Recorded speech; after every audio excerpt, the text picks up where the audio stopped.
আসছে ফেব্রুয়ারির প্রথম সপ্তাহে অনুষ্ঠিত হতে যাচ্ছে দিল্লির বিধানসভা নির্বাচন। তাই নির্বাচন ঘিরে সরগরম দিল্লির রাজনীতি। ভোট টানতে জোর প্রচারণা চালিয়ে যাচ্ছে দলগুলো।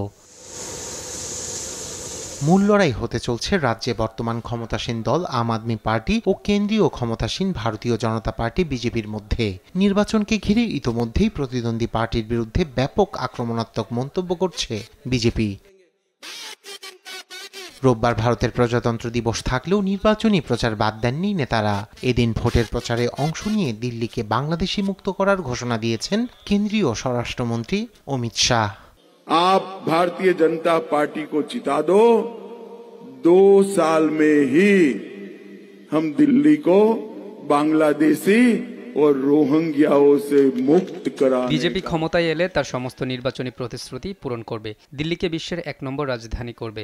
আগামী মাসের নির্বাচনে যদি বিজেপি জয়ী হয় তাহলে দিল্লিকে অবৈধ বাংলাদেশি অভিবাসী এবং রোহিঙ্গাদের হাত থেকে মুক্ত করবে। मुक्त करने का काम किया है। এদিন রাজ্যটির ক্ষমতাসীন দল আম আদমি পার্টিকে অবৈধ আমদানিওয়ালি পার্টি বলেও মন্তব্য করেন অমিত শাহ। इसका मतलब है अवैध आमदनी वाली पार्टी का नाम है आम आदमी पार्टी। এর আগে শনিবার এক জনসভায় অমিত শাহ দাবি করেছিলেন আম আদমি সরকার প্রশাসনের সহায়তায় অবৈধ বাংলাদেশি এবং রোহিঙ্গাদের আশ্রয় দিচ্ছে।